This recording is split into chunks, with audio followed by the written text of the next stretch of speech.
Ladies and gentlemen, it's that time again. It's time for the J. Craig podcast. Playing on headphones near you.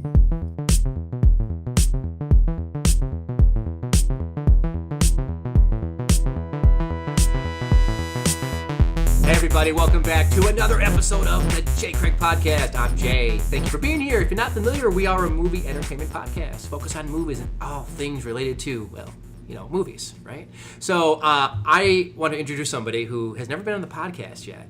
And I'm really excited to see you, Ben.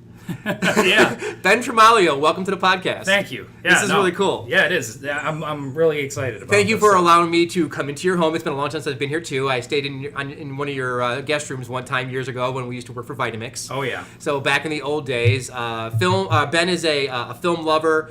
He went to film school, so he's a lover of movies, right? And so, if you want to tell a little bit about the audience, about who you are and who the hell you are and why you're here. Well, I love movies. I also unapologetically I like Hollywood. So You like Hollywood movies? yeah, I like Hollywood Yeah. movies. Well, at Okay. least I used to. Okay. Right. It's gone downhill, but I'm not much of a snob when it comes to movies. So I am. I know. but I mean, it's as far as movies go. I grew up with Hollywood. It was better when I was growing up. It was even better when you were growing up. Slightly up. So there's less love for it now. But that being said, I still love movies. There's a lot of good stuff to see out there. There is. There's a lot of crap, but there's a lot of good stuff. Yeah, some things are recovering, and some things are not recovering. True. So we can talk a little bit about that. But Ben, tell what are we going to talk? Tell the audience. You are the first, one of my first guests to actually have an idea of your own to talk about. Right. So I'm very excited. You tell the audience what we're going to talk about today. all right, so we're going to talk a little bit about like in the 80s and 90s, you had your big action stars, so like Stallone, Schwarzenegger, Bruce Willis, everybody that the franchises that everyone knows, legendary franchises, these charismatic, very big actors. personas. Yes, then that era sort of ended, and we had a drought after that of action movies and quality. Yeah. We didn't really have those stars coming back, and so then more recently, I think, starting with John Wick as the example here, is that movie kind of for me was a starting point that the action genre was starting to recover finally. Yes. So yes. So the drought has finally ended, and it's starting. The action movies are starting to take new life. They're injected with something new, and we've got like a new breed of action movies coming out now. And it's people are getting excited about it again, which is, and myself, of course. But I'm noticing other people are getting excited, which is kind of what triggered me to think about this. So very cool. So good. So we're going to talk about action movies and the decline and the resurrection of the action movie genre. That's right. Awesome. All right, Ben. So we kind of touched on some of these, well, not we, but myself and other podcasts about the 80s and 90s, how they were just better as a summer movie, first of all, right? But you had certain, but like you just touched on earlier, you had a certain type of person, certain type of actor that took these roles up. And I mean, what was the first one that came out that had it? Was it a Sylvester Stallone movie? Was it 81 with like First Blood? First Blood, right? yeah, Or was it? It wasn't 87 with Die Hard yet. It was with Arnold Schwarzenegger, and it was with Sylvester Stallone. Those are the first two that I think embody the 80s and 90s action hero. And there was a lot of, you could count on them. And, even with Schwarzenegger being kind of limited in his range, he had it. He had the thing that you just couldn't get enough of him. I brought this up in my podcast about the guy. You talk about Schwarzenegger as like Dutch in Predator, right? And then you look at the Predator movie that just came out, and the lead actor is just not the guy who is taking charge of this particular movie. He's just not the guy. You need somebody that has the right stuff. Yeah, and so you said that he could have just pretty much been any guy. Yep. And although I haven't seen the new Predator movie, but when your review of it really kind of it verified what I saw in the trailer, which was something's wrong with the tone of this film. Right. The trailer was a mess. Right. I saw the one trailer and it didn't do anything for me. Yeah, and I saw that trailer so many times, and each time I was like, oh yeah, this is the new Predator movie. Right. Like, it weirded me out. I mean, the conclusion I came to is that it's probably going to be better than those awful Alien versus Predator movies. But maybe, but not by enough for me to be happy that it's you're very well. It very well could be better than the Alien vs Predator movies, but as like a Predator movie, it should. Yeah, those are that doesn't belong. But Predators was good. Predators was, I enjoyed. Yeah, Adrian although Brody. I thought Adrian Brody, while he did an okay job, again another example of I think the wrong guys in that role. Yes, I don't know why he did that. Yeah, movie, I don't actually. either. Yeah. I think he did a good job. I think he was fine in it, but I think a better somebody different. Somebody not him. Yeah, right. Well, he's not somebody that you think of as an action star, but right. He's a good actor, so he could probably, he can fill in those roles, right?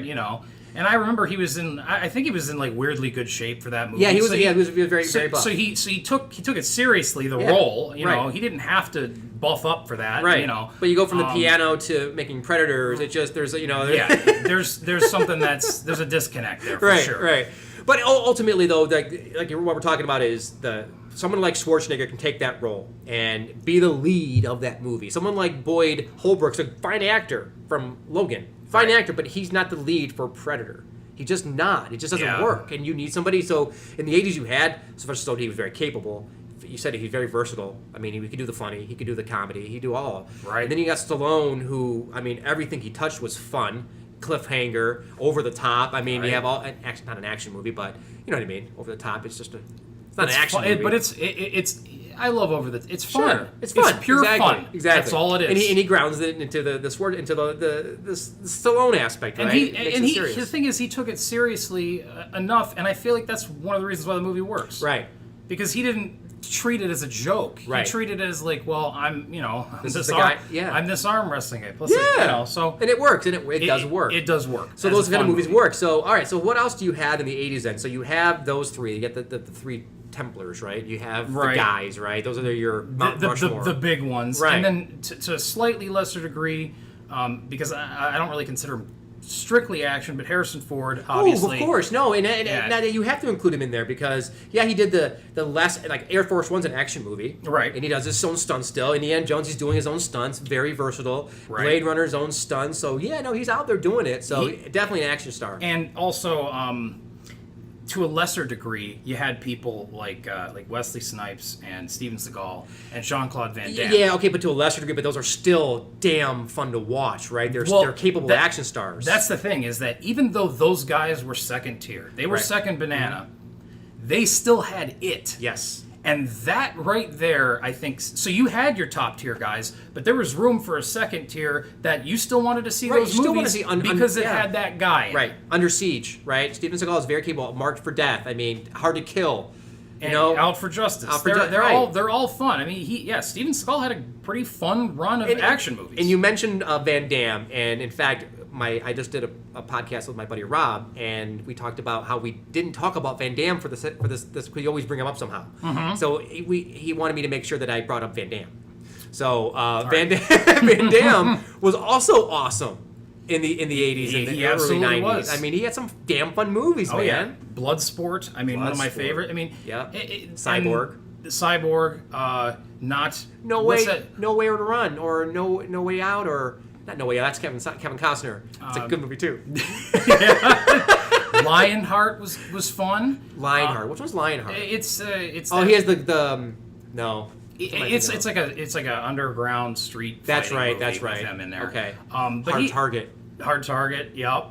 And I mean, the thing is that he had a lot of those movies where, like I said, he still had enough of what it made to be the it guy. Yeah. That that second tier was there. They weren't the blockbusters. They weren't the big money makers, but they were very entertaining movies, and they worked.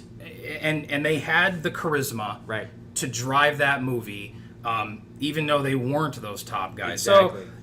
So then, all right. So let's go into the 90s then. So you have now Seagal and Van Damme. They go into the 90s, right? They do. early 90s, kind of fading out towards the mid-90s, I think. Yeah, really, it wasn't until the later 90s that their stuff started to disappear. So it started to get a little stale. But like mid to late 90s was sort of the end of that era for them, and actually for all these guys, really. Right. But you still had good stuff throughout the mid 90s, and they were kind of churning these movies out. Yeah. But again, franchises that everybody knows, and then whereas like Van Damme and Seagal, they didn't have so many franchises, but you knew the start of the franchises. Yeah, you did, and you also had you wanted to see those movies, right? Because they were in it, and that nobody's seeing. The new Predator movie, is it The Predator? The Predator. Which again, that's another thing that annoys me is how they have to get clever with the titles once you get to a certain point. But yeah, I thought Predators was a good take on that. That was cool. Right. And then you had now we have Predators and then The Predator. Right, like, Predator, Predator 2, Predators, and The Predator. Yeah. Right. So and the. But so you had the big guys, right? Mm-hmm. That in the '90s they were still going pretty strong. Do you incorporate Kevin Costner as an action hero? As an action hero, well, kind of have to, don't you? It's not his main thing, no, but yes. But he's very effective at it. I mean, I think of anything from even Dance with Wolves. There's action there, but Waterworld, Silverado. There's action in that, right? And the thing is, I love Robin Hood Men in Tights or Robin Hood Prince of Thieves. Well, I'd rather watch Men in Tights, but yes, he was doing action stuff. I liked some of Costner's. I like Costner, man. I like early Costner stuff that really it got a bad rap. Waterworld. When he started directing, though, he was branching off and making these really trying to make some big movies, and it hasn't quite worked for him. But he's actually directed some really interesting movies too. He didn't do that one. I was thinking of Perfect World. That's a Clint Eastwood movie. Right. Yeah. Yeah. God, I love that movie. Yeah, it's a good movie. Perfect World. Yeah. I watched that. I don't know, not that long ago. Oh, it's been a long time. I saw it in the theater. That thing still holds up. It's a good movie. Great. Yeah. Great film. Right. He plays that role. I think way better than the tougher guy. Mm-hmm. He plays it better than I think a lot of people give him credit for. Did you ever listen to our podcast? It's a while back. The new guard or the old guard? No. So Craig and I did a podcast centered on this very idea of just the action hero part, just the new guy from the old group to the newer to the 90s, and we had them like kind of like grouped into like little clusters. Right. And we kind of determined, okay, who was in the old guard, who was in like the new, I forgot what we called them, and then who was the people who are trying to get into it who really can't yet, who aren't quite there yet. And then once you get to a point, then you're in the old guard. And then you're part of the foundation, right? Right. And if you do it long enough, listen to that one. It's good. You'll eventually end up in that section. So, right. I mean, and Waterworld's a fantastic action movie. I like it, and it's the best like B campy but modern. Right. One of the best. You know what I mean? I don't think that's what they meant for it to be. It was supposed to be like it's pretty super straight up serious action movie, science fiction. But got a little campy at some point in there. Yeah, right. That movie got it got nailed for being so crappy, but I love it. But anyway, right. Okay, yeah. So we got get off Kevin Costner, right? That's enough on him. But I do love Kevin Costner. I'm sorry. Ever since seeing Silverado recently, I'm like, I forgot how much I like Kevin Costner. From this time frame. And that you ever see that movie Revenge? Absolutely, yeah. I just bought that. I haven't watched it in a long time. Okay. But that's a great movie. It is. Again, he drives that movie. Yeah, he's got that star power, man. Mm-hmm. He can take a movie and control it. That's where I think that Boyd Holbrook, he just didn't have it for the Predators. Okay, so so we get to the 90s. And then, obviously things have started tanking there, right? Then you have the decline of the early, and it really the decline of the early 2000s was just action movies. Here's what I've got here. Stallone, if you look at his early 2000s work. Okay, Stallone, early 2000s. Yeah, okay. He seemed to stop wanting to do those movies that were those tried and true action movies. So what was he doing in the early 2000s? In early 2000s, like a good example, 2000, he did that Get Carter remake, which was a remake of that's right. Yeah, Michael Caine. With the Michael Caine movie, yeah. He remade that movie, but he wanted to do stuff that he wanted to do. Right. He wanted to pick the projects. Copland was 96. Oh, was it? I think that was 96. Okay. So, but he was going in that direction though at that point. Right. He would take more serious roles, not so much action and craze. Big budget, guaranteed blockbusters. That was not his aim. Right. I think, I don't know, he was in that Driven movie, like the car racing movie, which again, I think he did that because he was interested in the sport. Maybe, yeah. Whereas, and he did some direct-to-video did he really? movies. Okay. Yeah, like either, really limited release, like kind of independent for him movies. And he now is, of course, totally back into the mainstream. Yeah, well. So, with the Expendables and then Rocky movies again. So, right.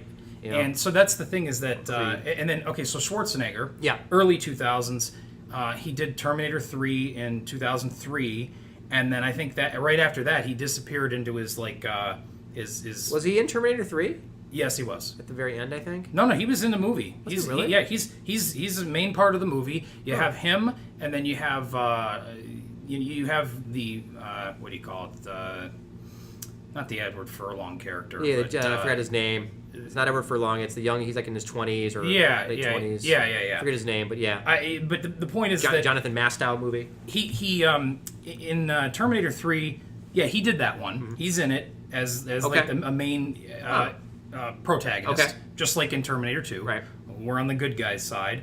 But after that, he went into his political career. Right. That's right. So he dropped off. So he dropped off just because he wasn't doing movies. Right. So then he's out of the running. Right. So then you have the sort of rise of your sort of, I guess you could say, the people that are trying to be the A-list action guys. Jason Statham. I've got Jason Statham, Jet Li, and Vin Diesel as that's prime about candidates. right. Yep. And the thing is, though, is that for me, and also it just seems for public opinion, people didn't get excited that Jason Statham's in a new movie. No, people aren't like, I gotta see that. Right. He had that Transporter series of movies. Fun. The first one was good. Right, first one's good. Then they started, you know what I mean? They did the Mechanic remake. They did right, which was okay. It was okay. It's got Ben Foster. Ben Foster is such a great secondary character. I love Ben Foster. Added a lot to it. Yeah. And then Vin Diesel, they had. I was disappointed with where his. I wanted more from him. I think he could have been it.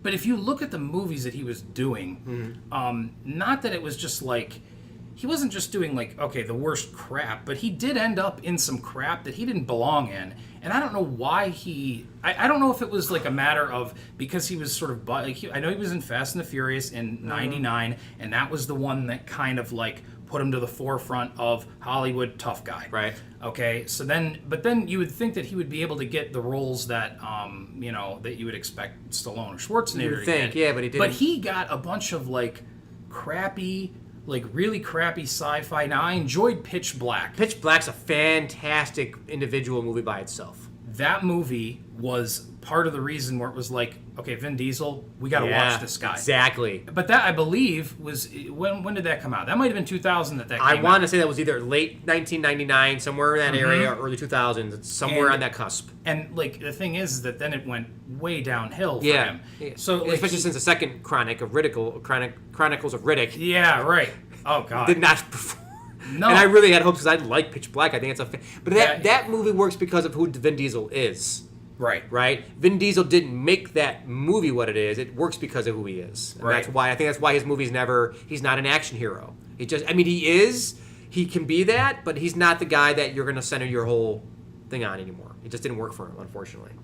Yeah, and it sucks because Pitch Black was, like I said, it was a great starting point, and I thought, hey, here's the new guy to watch for, and then it didn't end up being that. Right. He did that so you had those XXX movies, awful. Really not fun. Nope. They're really not good. Nope. I didn't see the second one. I think he was in the second one's Ice Cube. Yeah, Ice Cube. Did he do a third one? He did. He was in the third one. I think so. Return of Xander Cage. Yeah. So he came back but that first one wasn't even worth a sequel. I even watched the whole thing. They still made that a franchise, but again, they were forcing it. Right. So he's going to be your new action hero guy. He's going to be the new guy. We're going to force it down your throat. He's the guy. Right. Much like you see a director pick up on, or several directors pick up on a talent that's coming out, and they all clamor onto him, and he's in every movie for the next 2 years, and you can't wait for him to go away because he sucks. Right. But everyone signed onto him really quick because they thought he was the new guy. Right. Sam Worthington, he's one of them. I feel like Jesse Eisenberg is they kind of really wanted Yeah. him to be Right. More, I think, than everybody. I feel the same way about the guy from Sons of Anarchy, the blonde-haired guy. What the hell's his name? I don't know. He was in the King Arthur movie recently. He's a big white dude, short blonde hair, and he was in Pacific Rim, first one. Right, which was okay. I can't remember his name, but he is very one-note, and he's the same in every movie, right? He's that guy. Right, right. So, and so, anyway. you see these people pop up, Yep. and they're forced down your throat, and they carve a niche out for them. Or try to. Yeah, right. And then it just doesn't work out. And, I like some of Jet Li's action movies. The Fist of Legends is fantastic. That's, I think, 2000, Fist of Legends. And I really liked, The One. It was capitalizing on sort of like Matrix. The One, yeah. That's like a sci-fi action that Jet Li's in. It's It takes place, basically, it's like there's more than one universe. And he there's a good Jet Li. Yeah, I remember that. And then a bad Jet Li. That's And then cool. there's tons of other universes with other Jet Lis, and the bad one is killing all the other Jet Lis. Yes. And then the power is sort of divided equally among the rest of the versions of Jet Li. Yeah, and he's trying to get it all for himself. So he's trying to be the one. Yeah. So he's trying to kill all the other That's versions. That's a really cool concept. I love cool movie. And it had some bullet time effects, which again, those were pretty. That was, early, yeah. It was just after The Matrix, Right. 2001. So Matrix came out in 99. Yep. And so you had those effects, and that movie's just worked for me. But unfortunately, going through, then you had The Rock come in. Okay. He came in the later stage of this, right? Yeah. So mid 2000s is when he started showing up. Right. And right off the bat, he was doing a lot of stuff that, again, I just wasn't on board with. He's serviceable. I feel like he's serviceable. I feel like maybe he's gotten maybe a little bit better, but I also feel like he plays the same guy in every movie, meaning it doesn't matter what that character is. He's still going to be, obviously invincible, and he's going to be wisecracking with a little wink. Right. It's like the same exact attitude, and he doesn't every time. He is straight up. He's one note, and I really like him because I love his charisma. He has such a persona on screen. But he is very one note. Every time he's in a movie, he plays the same exact way. When I watched Skyscraper, I watched it once, and that'll be it. All five times I've seen it. That one time I watched it, I was like, "Yep, this is like typical Rock. This is the same role he's always is." Special forces trained, right? No matter if he's a lifeguard or if he's a bomb expert or a security expert, he has had special training. Yep. Right? And I hate that. Yeah, he's never a normal guy. Yeah, every advantage in the world. Yes. He's probably bilingual in every movie too, because he always has to be better than just the guy he already is, right? He's always got that background, and I just hate that. Okay, go ahead. Yep. And then what do you call it? So let's talk a little bit about from 2000 to 2010. Okay. That's sort of like where this decline was most prominent. There wasn't that many good action films to get excited about. Okay. There was some good ones though, and we'll see. I got a couple here that I'll list off. I have a lot of 2000s and a couple 2010s sprinkled in there, but most of this is 2000s. So let's talk a little bit about some of the stuff that we liked. Okay. In that era of crap, because there's always something good. Yeah. Okay, so one that I'll mention off right off the bat, I mean, you have the last Star Wars movie, The Revenge of the Sith. Mm-hmm. It came out in 2000s, right? But that doesn't really count, does it?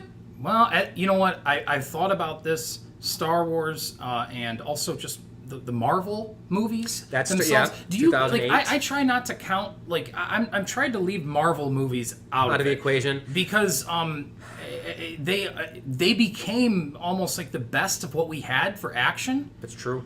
The tried and true sort of action purist movie, okay, that wasn't tied into a mega franchise. So you got to take Batman and Dark Knight out of the equation, right? I had all the Batman movies on my list. Okay, I had those on my list. I had both Hellboy movies on my list. I have that on here, but that's I But again, those are these. Okay, so getting down to my my list of action movies. Okay.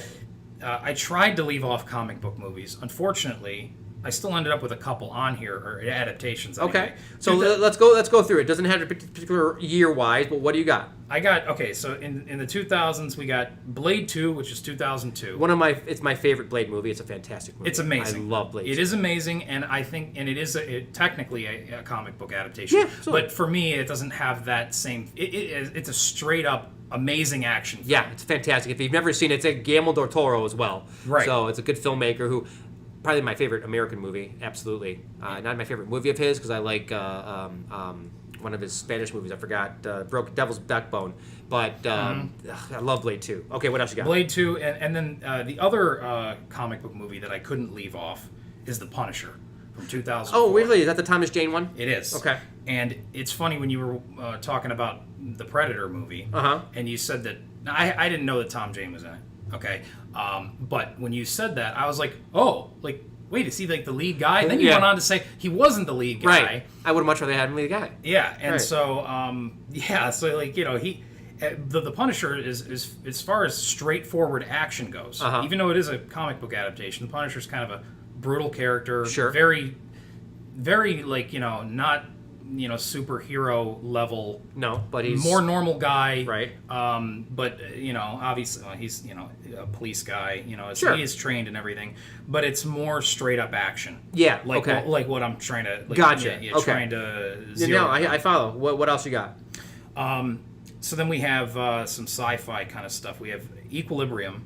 Oh, you brought up Equilibrium. Gun Kata. Gun Kata, yeah. I love Equilibrium. A lot of people don't even know this movie exists. I had the DVD. Don't know where it is. I lent it to somebody because I was always trying to pawn this on people. Like, you need to watch this. You haven't seen this before? Watch this. I watched it the first time I saw it. Didn't know anything about it. Watched it on DVD, and I was freaking out at that opening sequence. And I was like, what the hell is going on here?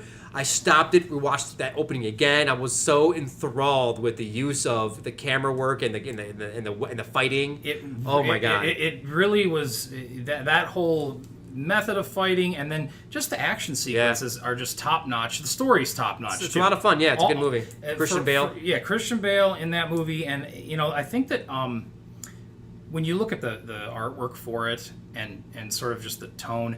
I feel like they were trying to pass it off as like, you like The Matrix, you'll like this. Absolutely. But that was a mistake. Mm-hmm. I feel like they were trying to ride the piggyback on it a little bit. I mean, and a little bit with the plot, you're asleep. Right, you're kind of, in one way, emotionally. Right, so you're they were trying to do that, and then the super version of fighting and martial arts was perfect. It's absolutely a spin-off of the Matrix movies, really trying to capitalize on that for sure. And like the trench coat he wears, like the style of the film was definitely drawing from it. Yes, absolutely. And it did. It kind of went unnoticed. I feel like. I didn't see. I didn't see it in theater. I didn't either. No one knew about it. It was such a underplayed movie. Okay, good movie, good selection. Glad you brought that one up. What else you got? 2000s.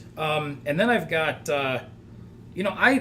Minority Report. I didn't think you were going to include that one. That's interesting. I like that movie a lot. It's Spielberg. It's a fantastic movie. I love Tom Cruise doing Tom Cruise stuff. Right. Fantastic movie. And as far as just like really thrilling action sequences, but set in a futuristic, environment where it's quasi-futuristic, so you can almost you could see it almost happening. Right. It's close enough where you're like, this might be there pretty soon. Yeah, I mean, like they had that sort of impact gun that was like, it didn't kill you, but it would knock you over. Like, there was just cool technology that was stuff.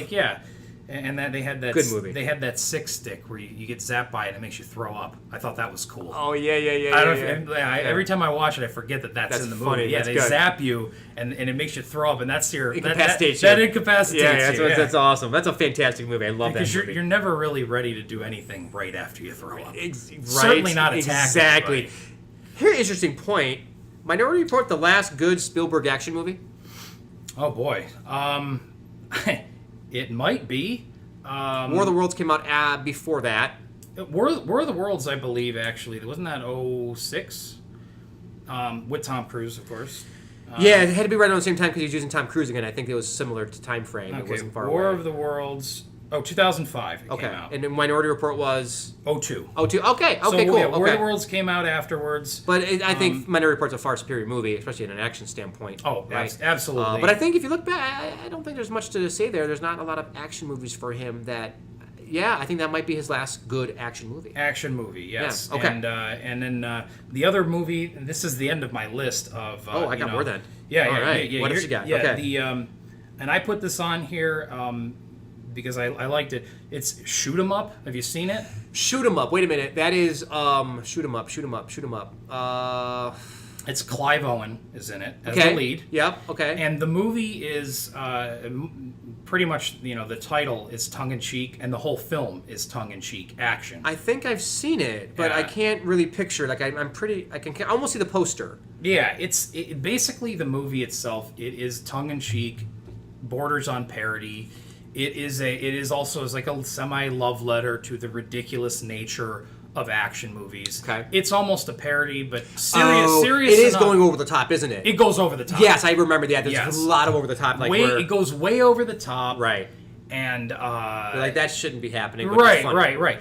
There's comedy that's played in that movie. Okay. But the reason that I put it on there is because I feel like that movie came out as part of.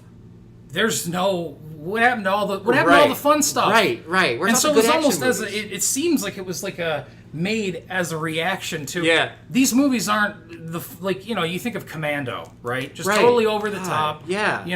And then we don't have any Simple story with a guy with a problem.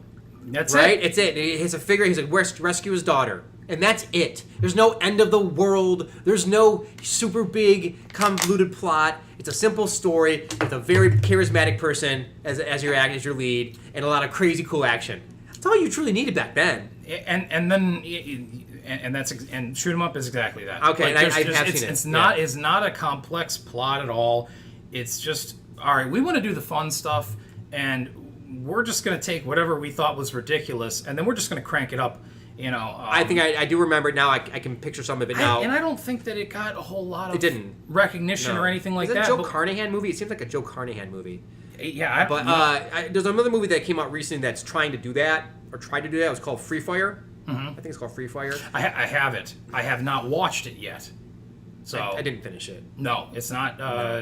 Cool idea. I like the idea of everyone being kind of trapped in one place where they're trying to get each other, and there's not much hiding. It's like you're playing paintball with your friends, right? And you have this one big warehouse room, and you're trying to hide behind things. Isn't it just like everybody's just trying to shoot each other, right? And they're Right. all together, right? Yeah. And everyone's so mean spirited, and you don't care about anybody. So you're watching everyone getting shot, and you don't give a shit about any of it because you don't care about a thing going on in the story. That's the problem. Like there's a lot of is it Henry Cavill that's in it, or is it no? It's the other guy, Armie Hammer. He's in it, and I liked him for a few minutes, and then I didn't. So it just misfired. Right. Free fire, misfired. Yeah. Anyway, so well, now I'm not as excited to watch that. I mean, you might like it. I see some of your collection there. I went through Ben's collection, and Ben has some cool movies. Ben has some interesting movies that are all mixed and a lot of variety. There's not one single thing. And also keep in mind, I have a bin that you didn't see that probably has. That's the rest of my collection, which is another 600 something. I'm sure. Movies. So right. so yeah, okay. Yeah, that's the. But anyway. All right.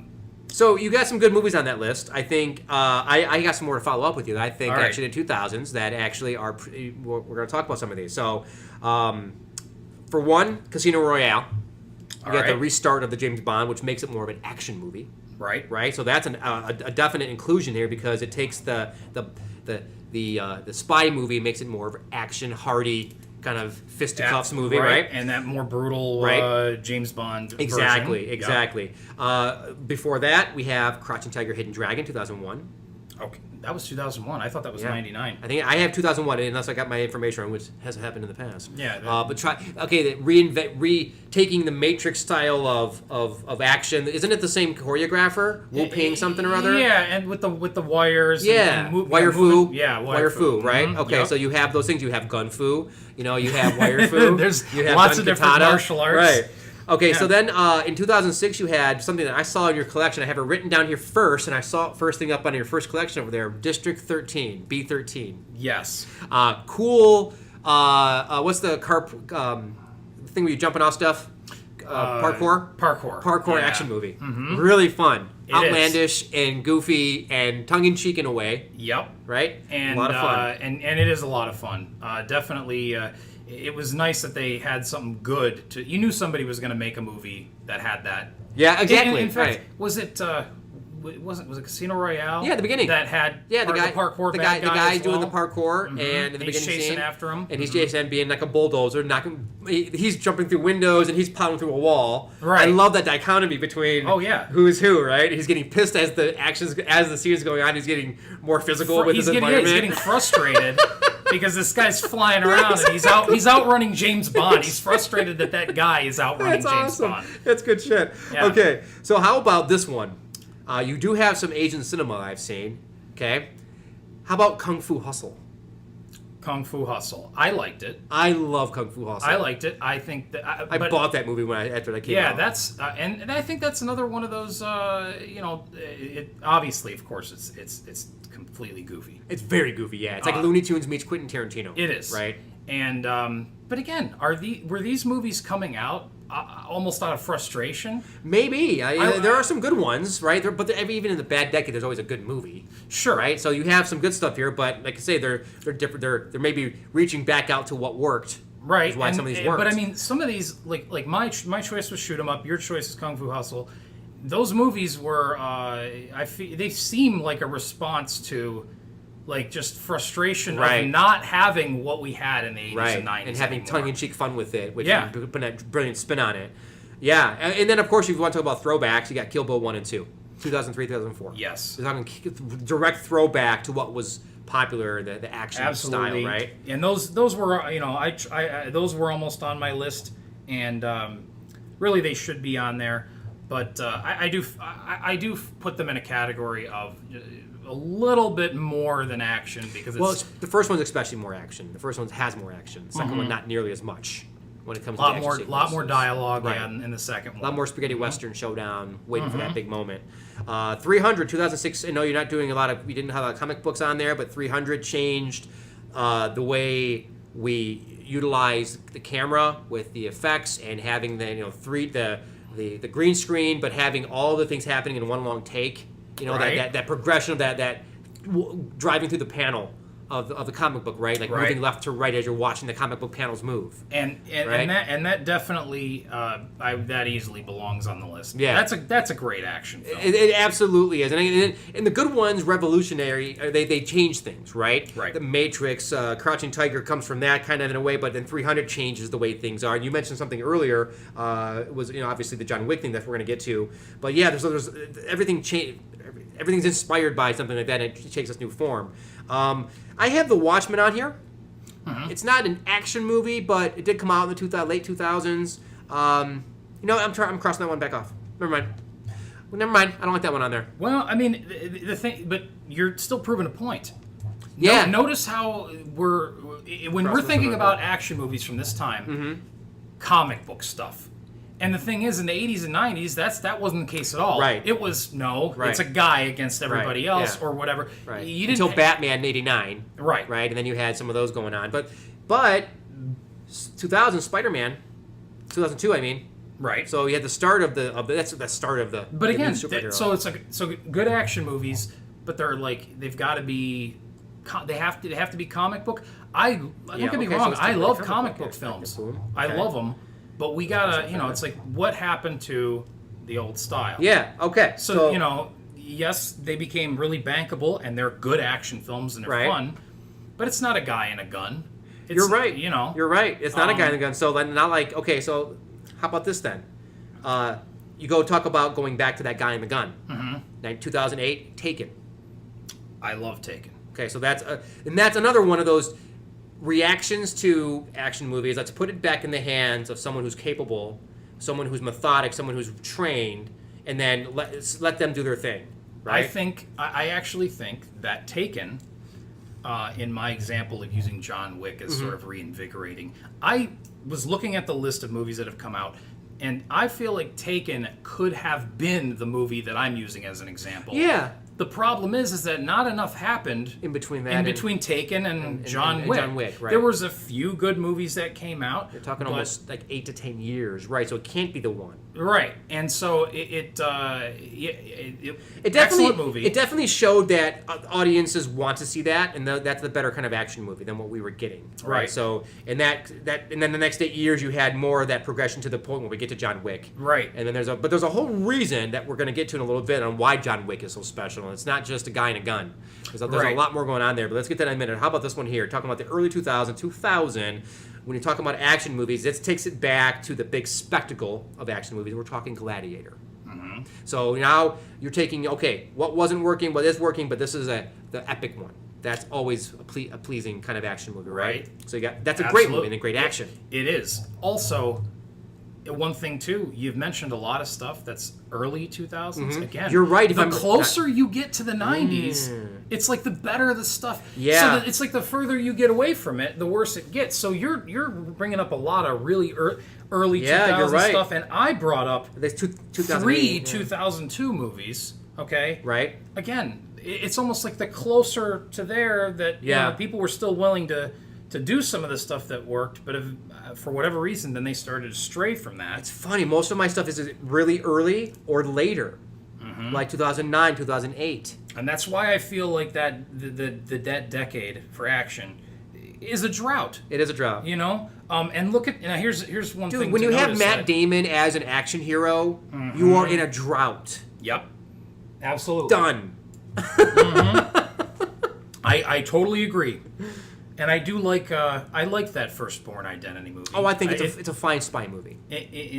That the first one, and then after that, again, that's a franchise. I really, man, you want to talk about getting something forced down your throat? Yeah, there's how many of them? And then you have Jason Statham. No, I'm sorry, Hawkeye. Yeah, Jeremy right. Renner. Yeah, he did Right. one, and then and did they do one with Matt Damon after that? Yes, That was he came back he again. came back again because they were like, oh, that didn't work. Jason Bourne, I think, is the last one, or just Bourne. I don't know. Once again, I don't care. Sequel, I don't care. Exactly. But there's one thing that I'll bring up later about John Wick in comparison to the Bourne Supremacy kind of action. In the early 2000s, the action movies were all relying upon this really herky-jerky camera movements, really dizzying, nauseating type of movements. And if you look into it, they talk about they're hiding the imperfections, they're hiding the action, so that way it they can hide the imperfections, right? And now when we talk about John Wick, which we're going to get to very, very shortly, that goes the opposite direction. Totally opposite direction. Right. Well, all right, that herky-jerky, the Bourne Supremacy was the second one. The second Bourne movie was one of the first movies that I saw that was really getting into that jerky camera crap. Is that the second one? It's the second one. Yeah, really dizzying, man. Makes me sick. Yeah, and I remember there's a part in that movie where Matt Damon fights the bad guy in like an apartment. Right. And they're both wearing a black shirt. Right. And I'm not joking, I could not tell who was winning the fight. That sucks, man. There's no point to that. And I'm like, don't get I was that. like, yeah, you got, and I was like, wait, no, you just punched Jason Bourne in the face. I wasn't supposed to like that. It's like watching Transformers by Michael Bay, and the action sequence are a bunch of metal. And you don't know what the awful heck is going on, man. You can't see what's moving or who's taking what. It's that's what made that's atrocious. That's what ruined those Transformers. Absolutely. Those action sequences that are just a jumbled and you CGI can't tell anything. mess. It's like moving parts. How moving about parts, back away? moving parts. Yeah. That's what Pacific Rim Uprising did really well. Larger, longer shots so you can see the action, so you can see every movement of the robot, all the diving, the moving, anything that the robot did you could see in real time, as opposed to just like a garble screw something passing through You the could screen. actually take a look at what's going on and enjoy it. Now I finally watched Pacific Rim, the first one. Finally, I haven't seen the new one though. I actually didn't like the first one. You didn't like the first one? Nope. Okay, I thought it was okay. I avoided it I don't though. like the actor. I can't stand that guy. He's lifeless. Which The white dude. yeah, we're talking not Idris Yeah. Elba. No, I'm talking about the white dude, the guy who I can't think of his name because he's vanilla. Yeah, if we're talking about memorable in that movie, it's the Ron Perlman character, which is like kind of goofy because it's Guillermo del Toro did that movie, and Ron Perlman's in that movie. Yes, he is. He plays like sort of like the boutique monster guy who he like engineers them. I think maybe sells them or something. I don't know. He has something to do with like the monsters. Like he's involved with like you know. I kind of remember him in there. I tried to watch it again recently to see if maybe I was kaiju. Kaiju, yeah, exactly. The kaiju. He gets eaten at the in that by one of the monsters. Oh, of course. Well, you got to get eaten. Yeah. You brought up a really interesting point when I'm talking about these movies. Is that the closer you get to the 2000s, the 1990s, you're talking better stuff, riskier stuff. And then anything I'm saying later on, it's all 2008, 9, and 10. So the closer you get to that, they started to get back to. There is a span, and there is a bucket of suck in the 2000s, in that middle ground where they just were doing shit.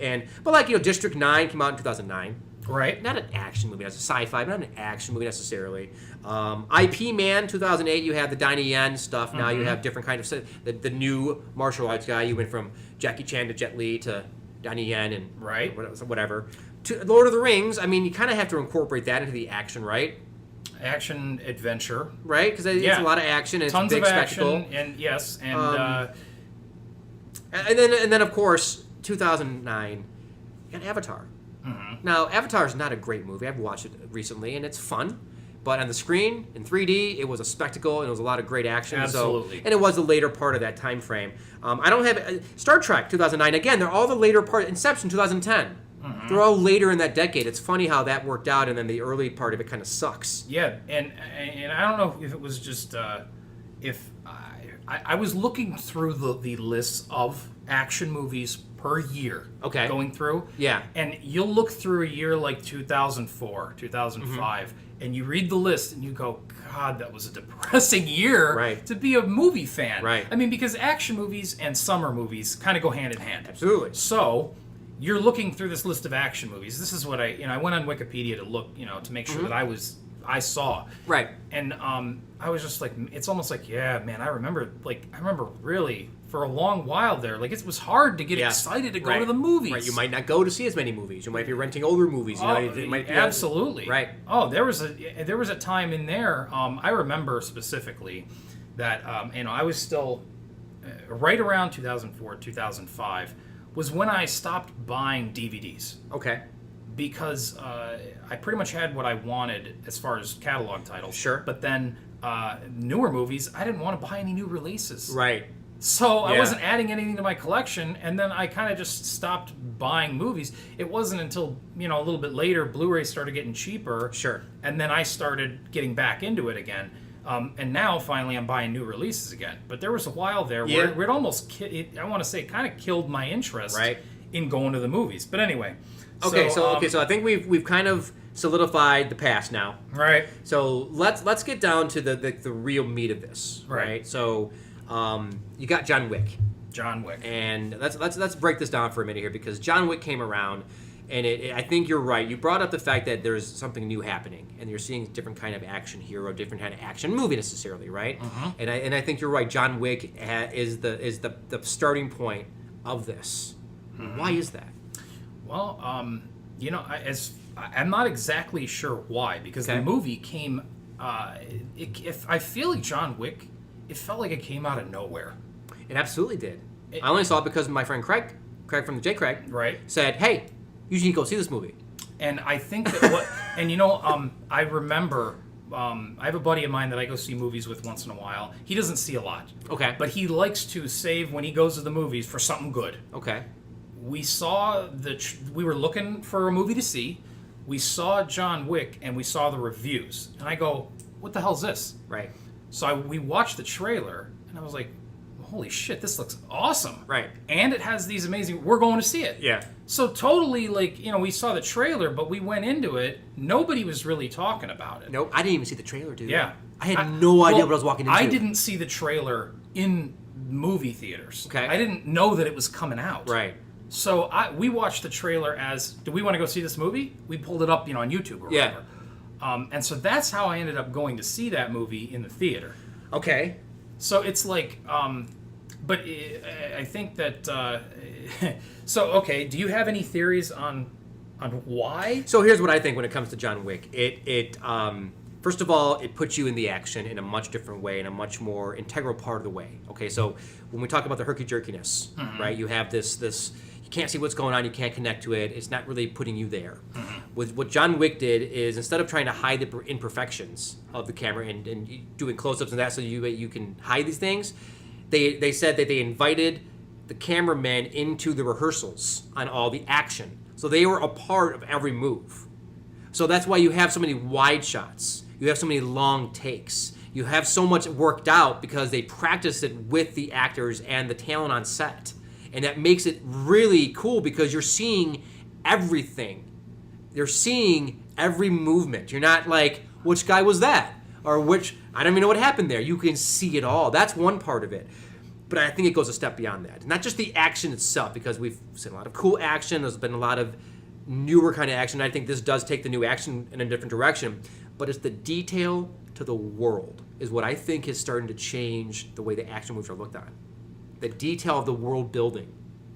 The universe that they're in. Exactly. And that's what impressed me right from scratch from watching John Wick was I had no idea what I was walking into except for Craig telling me I should go see this. Right. Walked in to see this movie. My first time seeing it at the Epic screen. We had this one theater. It has one screen that has, it's called the Epic. Right. And it is freaking ridiculous. You pay an extra $1 for it. I was like, an extra $1 for it? I'm like, yeah, why not? I'll try it out. Sure. And I was like, woo! Sound and everything. I was like, holy cow, I'm never going to see anywhere else. This is it. This is it. It's awesome. Yeah. So, but once it started getting into developing the world that they were in with the coins, right? With the payments, with the cleaners, and how people revered him, even cops. There was this like this respect. There was this story underneath that they didn't have to tell you about, but you knew that the way the cop reacts to him when he knocks on the door, you know, that he's afraid of him, but yet still trying to communicate with him. It's such a weird building of a universe. I love the detail. And it owns it without. Right. It doesn't. It invites you to just accept that. Right. That this is going on. The hotel and all that. Exactly. And, the Continental. and this is. And also, honestly, it was believable to a degree. Right. Like it's not like totally like there's nothing supernatural going on. There's also here. supernatural, and it's not tongue in cheek, but it is in a way. It's like it's in your face. It's right there. All these crazy things that are happening. You know, you have the no killing on the Continental and all these gun boutiques and all these crazy things. Mm-hmm. But it's not far fetched in the way of being. Yeah, you're right. Like supernatural or really out of this world. It's like I can imagine. Like a criminal organization having this underground, right? Right, and they're fighting with guns, right? And their fists, right? You know, so they're not. It's not like somebody has some sort of sci-fi technology that gives them something else. It's just a guy who is like revered, who is like the devil incarnate. When he wants to, he can destroy anything he wants, right? Kill you with the pencil, kind of thing, right? And so I think that's really truly what makes John Wick special because. As we talk about movies that are coming out now and that have come out, they have they've taken from the action cues of it, or they've taken to the world building cues of it.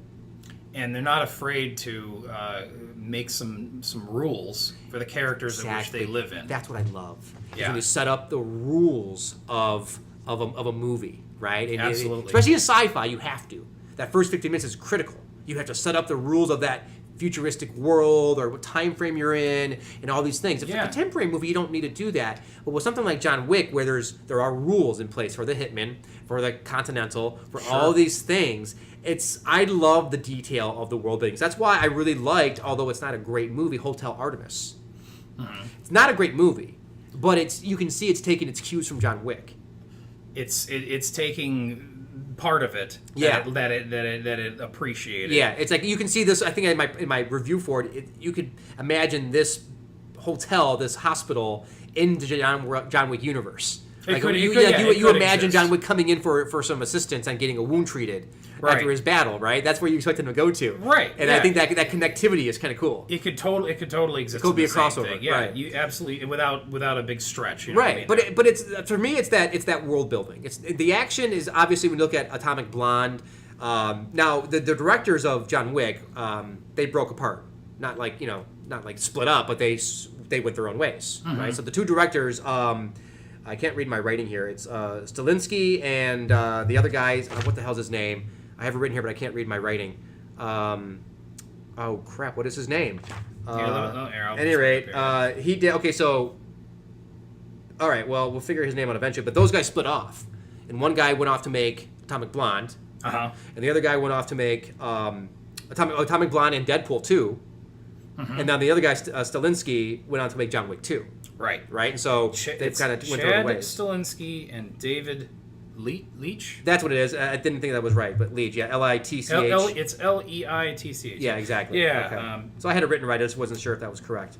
So they win their second race, but like movies like Snowpiercer, very not from John Wick, but it's another type of action movie. It's detailed centered. Right. It's about that focus.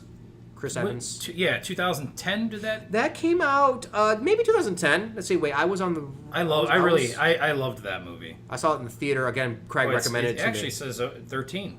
Was it 13? This is actually just 1 year before. For John Wick. Before John Wick. Yeah. So okay, but Atomic Blonde, Hotel Artemis, even Peppermint now has a John Wick thing. It's like that unstoppable hit woman aspect. And the thing about John Wick, obviously. Stylistically, it's fantastic. You talked about the more, I would say, in a lot of ways, more traditionally shot. Because when they went to that herky-jerky stuff, that was in contrast to everything that we'd seen, which is that you could see what's going on. Right. But the cultural impact of John Wick, of people that didn't give a shit about movies, or never got excited about movies. That movie got people excited. Whether they saw it in the theater or whether it was recommended to somebody and they saw it, people got excited about it and they were talking about it. Right. And anytime you have people talking about movies that aren't like big movie people, that's a good sign that you're onto something special. Right. And this movie, John Wick had that. Yeah. And so, and don't get me wrong. I mean, it caught me. I was like, when I saw that, I was like, there was something where I realized in the theater, I was like, holy shit, like this is this is special. I was like, when have I seen an action movie recently that I had this much fun? Exactly.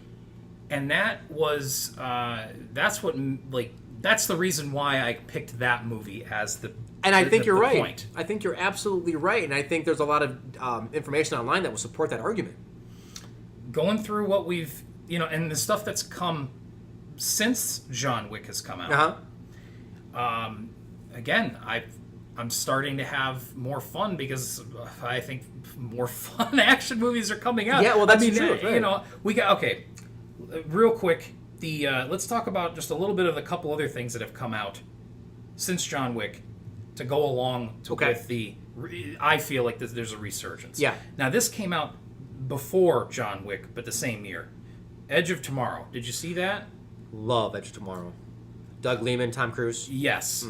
And if anybody hasn't seen Edge of Tomorrow, the name of the movie is kind of. I feel like they kind of backtracked on the name. Yeah, it should have been Kill. Yeah, it was like Live, Die, Repeat. I believe they kind of renamed it or something. Yeah, it should have been Live, Die, Repeat. Yeah, and so then they kind of renamed it that, so people knew that was something about. The title said something about it. Edge of Tomorrow is really. It's an ambiguous title. Generic title for that movie. Right. It doesn't really make sense. No, it really doesn't. No. That's what I would come up with in 8th grade for the title of a sci-fi movie. Like I came up with Edge of Tomorrow. Right. But that's a sci-fi action movie. That and John Wick both came out in the same year. Right. And that was earlier in the year. I believe it came out May, spring. Okay. And then John Wick came out in like October. Okay. So again, it came out in that time where you're not expecting anything. Right. Really, both of them did, and so that really both those movies together really caught my attention. Yeah. Edge of Tomorrow, great action movie, but also it's a great sci-fi. Yeah.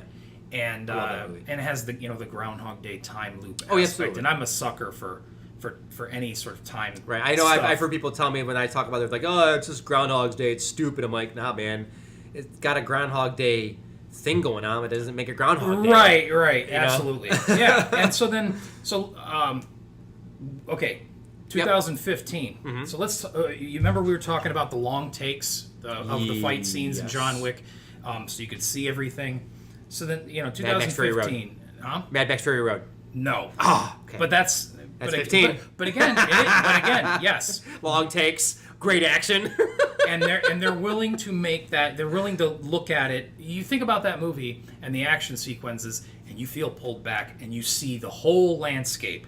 You see all the stunts and everything. It is cinematic. Yep. And yes, there's obviously a lot of there's some green screen stuff, but a lot of practical in that movie. Dude, primarily practical. There are some digital effects, but every bit of action that you see, every bit of car, truck, something or other, it's all happening really. It feels like they made, when you're watching it, you're feeling like, oh, they made this like they made The Road Warrior. Right. Well, now you talk about how John Wick has, bringing new life to action, and then how a lot of movies we talked about how they're kind of going back to what worked to kind of like, hey, remember this? I think Fury Road takes you back to the point where stuntmen did all the work, and you actually saw it. It wasn't just special effects people doing jumps and shit. You saw everything physically happening, like The Road Warrior. And I think Fury Road, same time frame of these movies are coming out, these are starting to get back to what makes those movies work. Real effects, seeing everything happen on the screen. We're seeing a trend here, aren't we? Oh, yeah. Like, you can see everything in John Wick. You know what's going on. You see the action. It puts you right in the center of it without shortchanging the action. It's like so fast and furious. But with Fury Road, it goes back to that amazing stunt, spectacular type of action movie. Right. And when was the last time before that we've seen that? And it didn't. I can tell you when I saw it, same thing with John Wick. I had the feeling of, wow. Yeah. When is the last time that I've seen this kind of thing going on? Right. And it felt like, it felt like a hearkening back. Yeah. And so that was, that special feeling that you get when you're seeing something. So yes, absolutely. That's a fantastic example of we're coming back. Yeah. In terms of quality. Right. Right. I think it really drew heavily from John Wick. That Kingsman movie, have you seen that? Yeah, I think I finally finished the first one, and I thought it was okay. It's a Guy Ritchie movie, right? Yes. Yeah.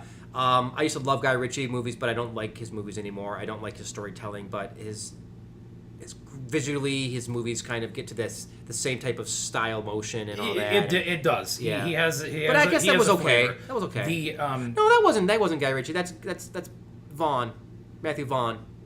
Matthew Vaughn did Kingsman. Okay. Not Guy Ritchie. I'm sorry. Same kind of thing, though. Yeah. Well, the thing in Kingsman that I was kind of referring to is that long take fight scene in the church. Yep. Again, if they were making that 10 years ago, it would have been a total jumbled mess. But instead, you have this insanely long take with that very well choreographed scene. It is, and obviously that's the set piece in that movie. It's that fight scene. Right. And it's kind of, how could they not be drawing from the John Wick style in terms of a little bit? It's it's choreographed. But it gets into like the poppy aspect of it, like mixing it to music and. It's combining those aspects, which throws me a bit. There's a goofy element. Like to it's going it as going to a Queen song, isn't it? It is. Yeah. Right. Once they do that, it kind of ruins it for me. It's pulling you out of it because it's set into music. Right. Did that? What do you call it? Did you feel Deadpool? The same way about? Deadpool does that in a way, right? But that's okay because it's Deadpool. But what were you going to say? I was going to say, did you like Baby Driver or no? Okay, I had this conversation with Craig. I really liked it. I did like it because it is about music, though, right? Because it's about music, though. It's a centerpiece of the story. Right. It's not it isn't. We're throwing this in here to be cute. Right. It was. It was a main. It was a main right. theme. It's an integral part of that character's being. It wasn't. Yeah. It wasn't just a plot device or something stylistically. Yeah. It was integral in the movie. Right, exactly. It's part of his character. So I'm okay with that. But I didn't. Okay, but anyway, keep going. You've got those movies. Yeah, and then, of course, we had John Wick 2, which was excellent. Right. One of those very, very rare occasions where you're like, sequel is as good, maybe even better. Maybe a little bit better. Maybe a little bit better, right? Yeah. It's a good movie, man. The only when you have a movie like that, a sequel like John Wick 2, where you're at the decision, is this better? Yeah. The only thing, in my opinion, that doesn't make it better is just because it wasn't the introduction to the character. Sure. Origin stories are always going to have something that you can never have in a sequel. Right. Sets it up. But if that's the only thing that's setting the the first one versus, man, you got a great sequel. Yeah. If that's the only element, is that we already know these characters, so we don't need to be introduced to them. Right. So you don't have that cool, this is new feeling when you're watching it. But the way it takes over, it's a different movie, right? It's not it's a continuation, but it's a different movie. It's its own movie because it takes it a different direction. It takes it in a different way, and I love it. The fact that it's not just about him trying to survive, but he has to do a job, and then he has to make that decision. And there's complications with his character at that point on what he can do. Do I do it inside on the property and then ban myself? There's complications with character. Right. Can you believe it? Oh, a character I know. has to make choices that affects the rest of the movie. It's a concept that has been lost for a long time.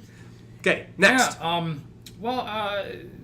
Throw a little quick thing in there. You've talked about it a little bit, but the Mission Impossible movies, they're awesome action movies now. I don't like. I know you said this on Facebook, I believe, underneath my review for the last Mission Impossible movie. But I do not like. I think it was you. I don't like number 2. I hate number 2. 3 is 3's a TV movie because it's J.J. Abrams' first live action movie. Well, I think starting with Ghost Protocol is when you had. That's where it is. Those 3 movies. I think that's when it started to ramp up. Yeah. And it took them into a category of. I was not expecting this out of this franchise. Right. Especially the connecting of the last 2 movies, that they're intertwined. It's not just at the end of Ghost Protocol we hear about, what happened. The bad guy. We hear about the new bad guy, and that's going to be the next movie. No, it's intertwined. The events of that first movie, or Rogue Nation, set up the complications for Fallout. Right. And it's not just a separate story anymore. I love that. And they were willing to put some more chips to bet on this and say, you know what, because really, you had, and honestly, the first Mission Impossible movie is really not, in my opinion, not that great. It has that iconic. I kind of remember it. I remember being very, very fond of it because it was the keep changing everything, and now you don't know what really is everything's changing. That plot, if you watched, I went on one last time you've seen Mission Impossible. It's been a while. That plot drives me nuts. Okay. That plot is almost like trying to recant one of the older James Bond movies. Okay. Try and tell me the whole plot with, there's like a dozen different plane rides to another location, right, and then trying to keep track of that plot. This was that, but I think the plot in the first Mission Impossible I thought was convoluted. The second one is that John Woo, just an action movie, just a straight action movie. It didn't have to be Mission Impossible. Right. Third one should have been called Ethan Hunt. Should not have been called. It's not about a mission, right, at all. No. So just Ethan Hunt, and it had no, I can't remember his name. I liked him as the bad guy in that movie. Philip Seymour Hoffman. Yes, I liked him as the bad guy in that movie. Thought it was kind of a fun role to see him in. But again, it wasn't like, oh yeah, this is. Can't wait to see the next one. Yeah, no. In fact, when Ghost Protocol came out, all of my friends, we were like making fun of it because of the name, and also, who's excited to see Ghost Protocol Mission Impossible 4? Right. Who wants to see the 4th one? And nobody did. And I don't remember how it ended up happening that I went to the theater Someone to see had to tell you because it's a fun movie. It's a good movie. I swear, I think that I went with one of my friends as a goof. Like, we had nothing better to do. And it was like, you want to go see Ghost Protocol? Yeah. And then you're blown away by it. Yeah, it was like, so do you want to go see that movie where, they enact Ghost Protocol? And that happens in that film? Yeah. That part when they enacted Ghost Protocol was my favorite part of Ghost Protocol. Like, we just kept going on about it. Then we saw it, and it was a damn good action movie. Yeah, it absolutely is. And the action sequences go from one to the next, the complications, the escalation from this to this to this. It's so well done. Brad Bird, man. So, to go with Mission Impossible, kind of go back a little bit. Okay, so the first Mission Impossible movie, I think 97. Somewhere late 90s. 97, somewhere around there. Then Mission Impossible 2 was, I believe, 2000. Mission Impossible 3 was, I think, 03. 03, yeah. But we didn't have another one for a while. I believe Ghost Protocol was 2012. So there was a huge gap. There was a big gap in there. Where it was missing. Right. And look what we have. Now we've got a decent franchise on our hands, which before was semi-forgettable. Yes. I mean, the most iconic thing that came out of the first 3 was him on the wires hanging down with his arms out. Everybody knows that. Yes. That was absolutely cemented. Yep. But now you don't have anything from the second or third movie that do that for you. Right. But now you have things from Ghost Protocol, from Rogue Nation, whether it's hanging on the building, hanging out of the plane. Every movie has those moments where you remember them because of the craziness of those movies. And they resurrected that. And again, so that's why I feel like, again, we're back on to something. Action is coming back. And here's another thing I think that before you get into any more movies, one thing I'm catching here after you say some of these movies is they're writing these movies not just as action movies. They're writing good stories to go along with talented people who are writing. Christopher McQuarrie writing these last two and directing these last two Mission Impossible movies is what makes those movies work so well. Absolutely. He's a great storyteller. He knows how to tell a story. He knows how to make character action work and how to make a story, have a character move throughout an arc. He understands that. And that's what I think you're seeing. John Wick's well written. And Atomic Blonde's well written. And man, I have been sleeping on that movie. I need to see it. Which one? Atomic Blonde. Yeah, I haven't seen it yet. By the way, you need to see it. It's okay. So, Leach went off to make Atomic Blonde. It has, and he did Deadpool 2 as and well. Deadpool 2. Mm-hmm. Yeah, Deadpool 2. Now, Atomic Blonde is a good movie. It's okay. It's not great. Some good action sequences. It's you can see some John Wick influence in the action takes because they're wider shots. A lot going on between, there's very well choreographed without looking too choreographed. There's that, when it's too much going on, right? But it's well done. You can see the similarity.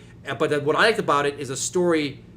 It takes place in the 80s with the Cold War, right? And I like the fact that but it's not about that. That's just like the setting. That's the setting. Yeah, it's cool. It's not really driving about that. That just happens to be when the story's taking place. It's really cool. Right. It's pretty cool. I like it. It was recommended to me. I love the 80s, and I love movies that the setting is in the 80s. I really wish I would have brought to you, because I'm taking John Wick to watch with Rob tonight, right? And I wish I should have brought, because not that you're going to watch it because you got to go work here soon, but 13 Assassins. I didn't mention it earlier.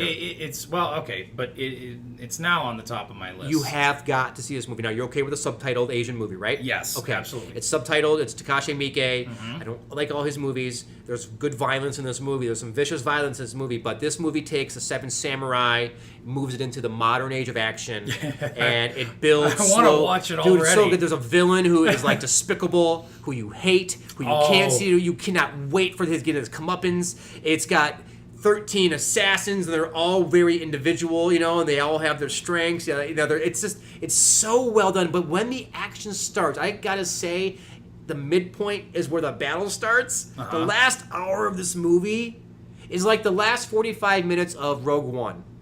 Oh, wow. Where it's just the fun part, where it's just awesome. Goes. From the time they get to the planet to the time it's over, that's the fun part. It's just that's what this hour is. It's a mega set piece. You will love it. I'm okay. And the thing is that I wasn't, but I'm always finding something new. Yeah, man, but that's the thing. And now I got something. Something new. I have something else to be excited about. There's one thing that when you're talking about the movies that are coming out, and one thing that I picked up when I was doing my research, I did some research too, as you see here, is it's called Heroic Bloodshed. So, in the past, people would get mowed down. There'd be innocents getting killed, and you would have this. They have something called heroic bloodshed now, where the hero is very cognizant of that, and they're not like in John Wick. No civilians get hurt in those movies. Right. It's only bad guys, and or cops. Someone who's involved in that situation. The intended person for that violence. And so that's kind of going through the cycle of that. If you look at Atomic Blonde, same kind of thing. You even look at Mission Impossible Fallout. He didn't want to hurt. Heroic bloodshed. He did not want to hurt anybody that didn't need to get hurt.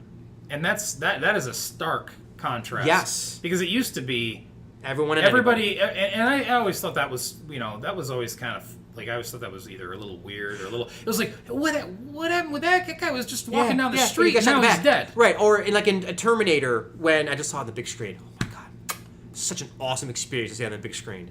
The first one. The first one from '84. Wow. But there's a lady who gets shot in the leg by just being there. Or Pulp Fiction. And Michelle Wallace, the lady gets shot in the leg. The lady gets shot. Yeah. Yeah, and I mean, so there's that. That's always infused in reality for these shows. But this John Wick has brought on this heroic bloodshed, and I'm not coining this. I did not come up with this. I forgot where I pulled this from, but someone talked about heroic bloodshed and how that is changing how action movies are being represented. I think that also has to do with what's been happening in our society with the gun violence and innocent people getting killed. And I think they're maybe consciously trying to not show people innocently getting killed, just people intended on it. Right, and there's more focus on that. You're just taking note of, and these guys are the ones that are waging that battle, and not only are they good enough to fight each other, but they're also good enough to laser direct their violence towards who they want it to be, and not towards everyone else. Exactly. Whereas the collateral damage in other action movies was just collateral damage. You're right. A whole entire building's getting blown up, and you're like, well, crap. That was a whole building of people in there. They were at work. It's like Clerks. And they talk about the Death Star, the construction workers, the contractors. The contractors. You got to realize those guys were working 14-hour shifts, and they're just they were counting on all that overtime, and then. That's awesome. All right, what else you got on your list? Fantastic. The last one, as far as sort of my most recent, and I'm glad to see us going in this direction, was the movie Upgrade. Which, that you just saw that I haven't seen yet. You haven't seen it. Okay. And without, I'm not going to obviously not spoil it by talking about it, but I saw the trailer for Upgrade in the theaters, and the trailer sold me on the movie, and it was one of those movies where if you see the trailer and you like the trailer, you will love the movie. That I'm going to like the movie. And I love when that happens. Right. Because the trailer's supposed to sell you on the movie. Absolutely. But what you're buying is what they're putting out. Like, I want to watch that movie. Right. And sometimes you go and see that movie. I can tell you, with Predators, I did not want to see that movie that they were trying to sell me. Just wait. And you prove that. But if you're looking for a good laugh, go see it. It's funny as hell. Yeah, that's so weird. That was one of the, again, I didn't know that was going to happen. But with Upgrade, again, the fight scenes in Upgrade are so fantastic. It is a very simple plot. This guy gets a computer implanted into him, and the computer can take control of his body. Right. And then when the computer takes control, he's an absolute perfect fighting machine to go through his what he needs to do. Yeah. And there are some cool stuff. The story's simple, but there's some cool stuff that happens in it. But the action is just so much fun, and they give you a taste of it in the trailer, and you're like, I hope that wasn't all of that. Like, I hope there's more. Right. Of this. Yeah. Exactly. And then it delivers on that. So good. I'm glad. There's a lot more of that, and So really, like, it's nice to see more slick action that you're not used to seeing. Well, there's that part of it where the new something new infused into the action, right? Mm-hmm. So you always have that. We can go through the history like we did. You got Kung Fu, you got the Wire Fu. You have the next phase, which was like what did I say? The herky jerky. The herky jerky thing, right? Like, you're right. You are in the fight. Right, exactly, right. And then you have like Gun Fu from John Wick, where it's like all these different moves with weapons involved. It's really cool and unique, just like gun kata. But I guess that gun kata. And then now that you mention it, and the gun fu, I guess you could say, it's like. You think that they saw Equilibrium and they go, we gotta have somebody that kind of. I think there had to be some kind of inspiration. Really, like I wasn't even thinking about that, even though I thought about Equilibrium for this conversation, but you didn't work those two together. Yeah, I didn't work those two together. Very, but it works. It's awesome, and that'd be nice to see if it'd be nice to hear if they were influenced by that at all. Yeah. But it's definitely, they definitely... They had to pull some influence from it. They had to. Yeah. Because it's very similar. It's similar. It's not a dancing move. It's not, you're just moving the gun, like dancing and steps and having rhythm with it. It's using it in, like, close quarters combat. Right. Where you're wrestling with them and using all these different things against your opponent. It's totally different, but yet there is a similarity. Right. Absolutely. Yeah. And then, okay, so... But then you're saying, the new thing is Upgrade is using a different style to inject something new to action. They all have to try to do something different. And when the computer takes over the guy's body, his fighting is very... it looks like a computer is taking over. Okay. Of course, that's, it's a guy doing these and how it's shot and everything. But you believe it. Yeah. You're like, okay, yeah, that computer's taking over that. Like, you buy it immediately. Right. And I guess I don't feel like I've seen exactly that, so it was really cool to see that. But anyway, even if you've seen it before, it's the way how they use it, because there's been similarities, right? Like you just say with John Wick and it's about how you take that and make it into your own. Right. There's always draws from something. And if it's fun to watch, then you're not committing any crimes. Exactly. So that's sort of like what does this leave us with in terms of like the future and okay, so since this resurgence, if we're using John Wick as that starting point, I feel like we are still at the same issue of we don't have that set of stars that's replaced, but it's been proven that you don't need them. It's been proven that you don't need them if you have an interesting story, a well-told story. You have, especially when you do things like, I wrote down here, caring about your characters. Mm-hmm. Like, if you don't care about you cared about Sly and Bruce, you cared about John McClane, you cared about the cliffhanger, you cared about them because they built their characters up properly. Right. And the stories are good enough to get you involved with them. And then you lose that when you're trying to be flashy or stylistic when you're trying to make these movies from the 2000s. Right. And I think we're getting back to the point where if you tell a good story, you can put anybody in there as long as they do the work for it. Like John Wick. Like, you know that Keanu Reeves has had some work with that, but man, he has had so much training with weapons. Like, have you seen him in real life go through one of those like circuits with weapons? I haven't, but holy cow! Yeah, I think I've seen that. He's got a lot of these skills that he's learned. Right. And I mean, it looks so natural though. That's what I'm saying. It looks so not rehearsed but natural. And it's Keanu Reeves, and so like he kind of sort of with The Matrix was like solidifying himself as like sort of an action guy absolutely. Again. Yeah. Of course, the second and third Matrix movies were stinkers, at least in my opinion. Sure. I won't argue that point. But I mean, again, The Matrix, amazing action film. It's 1999. That's the 90s. Yeah. They took a big chance with The Matrix. Absolutely. And then the second and third movies, they weren't taking chances, and it was way more generic and not But do I think that I don't think that Keanu Reeves is going to be like the next guy. No, because he fits that role perfectly because I love Keanu Reeves, especially more now that I know he can do something like John Wick. Like he's not over, right? He's not trying. He's not done, and he's gone through a lot. So I like the guy. He's a very good person. Like I've read a lot about him. He's a really good person. He's had a lot of tragedy in his life, and he's persevered. And he's a very simple guy. Like he brings I think every day he goes to a bench and has like a bagged lunch, and he has a bagged lunch out in the park. Like he's just like a simple kind of guy. I've read a lot of the same stuff, and then although I want to interject a funny story that I read online. Yeah, for sure. A guy, it was like one of those like things where you're just like cruising around on Reddit and you find something like a funny story. And the story was that, there's some good stories about people who met Keanu Reeves and how nice of a guy he is. Right. Exactly what you're talking about. Yeah. There's tons of stories like that. But they were at a bar, and Keanu Reeves was there, and they played pool with him. This guy played pool against him. Right. Just a friendly game. Right. He wasn't particularly, nobody was really good. Right. But every time that Keanu Reeves missed a shot, the other guy would say, bogus.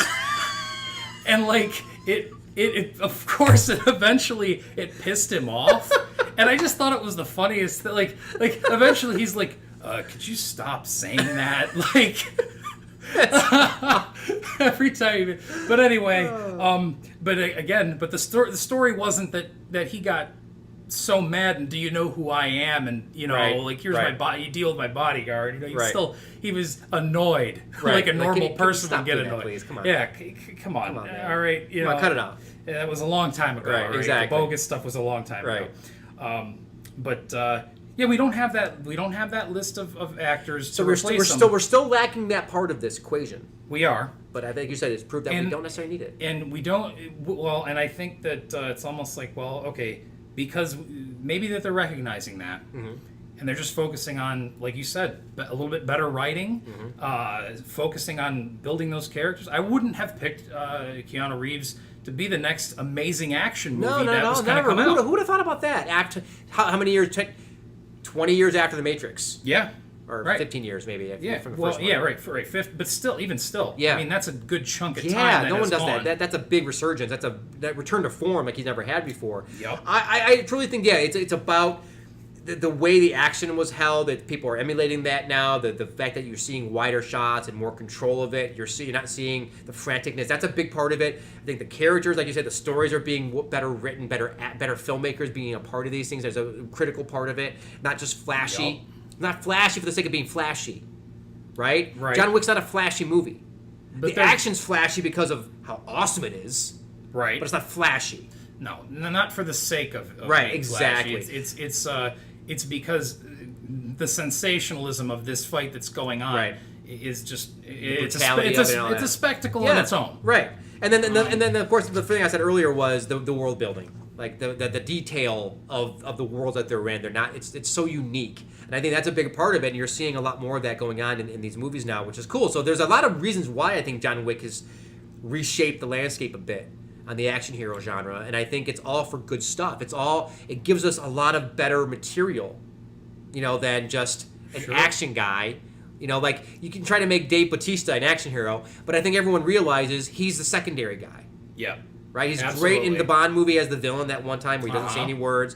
I love him in the second time as Drax. I'm torn on the Guardians of the Galaxy movies, but I like Drax. I think Yeah. Drax is funny, right? But he's not the guy. He's not the guy. And so there's no... And the Hotel thing- Artemis, secondary guy. He's not the guy, and he's not supposed to be the guy, but he's great as a secondary part.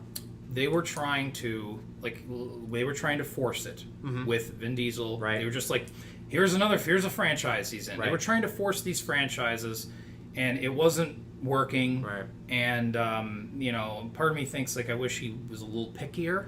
I feel with The Rock. Yeah. Like, can't you pick better material? Who's in Yeah. charge of you deciding that? Is it you, your wife, your agent? Who does this? I feel like The Rock is just. I feel like he just keeps saying yes. Yeah, that's what I'm saying. Like, can you say no? Yeah. Like, have you ever said no to a movie? Yeah. Right. Like, I know you made enough money now with wrestling Right. and this. I know you made enough money. Absolutely. So it's not about a paycheck, but can you say no? Or are you just trying to just do everything you possibly can before your time is up? Or how about somebody that's willing to, take a chance on The Rock and getting something different out of him? I feel like maybe with the right writing and the correct director, you might be able to get something different out of him. Okay, so I thought the way Skyscraper was starting off, I thought, oh, okay, maybe they have something different going here. They give him a handicap right from the get-go. Right. He's missing a leg, or part of his leg, anyways. Right. Right. So they give him a handicap right from the get-go, and you're like, oh, okay, knock him down a size, but he has the training. Right. All right. He's special forces Right. guy. So he has that for him. So, but he has a handicap, so it makes it more challenging for him. So that was a cool part of that story that they actually made him. They took him down a level. He's not fully, you know what I'm saying? He's not fully The Rock. He's 3/4 The Rock, Right. so to speak, right? Right. But it still didn't matter. He's still unstoppable. Right. They only had one time. But at any rate, so there's lots of integral parts about that. But like you say, The Rock, you wish they were a little bit more pickier with their material. Could have some better stuff. Yeah. We know that Schwarzenegger, Stallone, Yeah, they can still do it. Bruce Willis, they turn down stuff like crazy. Yeah. Well, these Right. guys some of them had or have that star power, but they're just still. I mean, does it not feel like Vin Diesel just said yes to everything that Yes, was offered to him? absolutely. Babylon AD. Yeah, Have you ever seen that I movie? tried. I watched that movie like I don't know, never saw it. I didn't a watch year it. ago. Okay, I watched it because I just said this movie has to be just the absolute biggest piece of shit, and I watched it, and it is. Okay. But why? Why did he do it? That it's baffling to me too. But we're talking about two different things here too. We're talking about the way action movies were. It was the star. Right.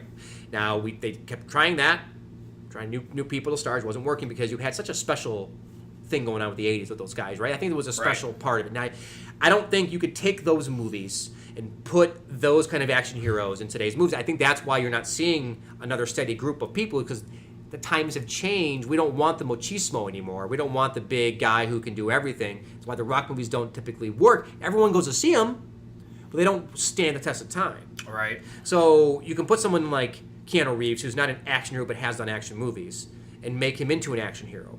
You could put someone, like Sterling K. Brown in Hotel Artemis, and make it into an action movie. So you can take, as long as you have the proper story, you have the proper elements, you make it exciting and different. Yeah. So I think that's where we're going, is you're getting away from having to have that Harrison Ford that Sylvester Stallone. They don't have to be centered upon. Then that goes against my idea with Boyd Holbrook as the lead of the Predator. You need someone better. It can't just be anybody. Right. So let's rephrase this then. So it can't just be anybody. It has to be somebody that has. Keanu Reeves has a star power. He has charisma. He has something about him that you want to watch. Sure. Boyd Holbrook doesn't. Right. Not as a lead. So I think there's that. Like Ben Foster. Love Ben Foster. He should never be an action hero, though, by himself. I don't think he can make a movie work by himself. Right. But he's a fantastic supporting piece. Right. It makes things better. So I think that's it, man. I think it's about the times that we don't want to see an action hero like that anymore. Like the big guy who's unstoppable. I don't think that works anymore. But we can evolve to a new type of action movie where we can still get the same fun. Right. When you're just, like a little kid again, and you're just excited that there's just some badass action going on. Right. And that's what you want. You want to have fun. And as an adult, you can have a little bit more in there, and that's cool that we have some a little bit deeper stories and characters to draw upon instead of just the, John Matrix from Commando. Yeah, John Matrix. That's awesome. I'll forget his last name. Yeah. And then you look at so you don't need that star power, but you need somebody who can do that, right? Right.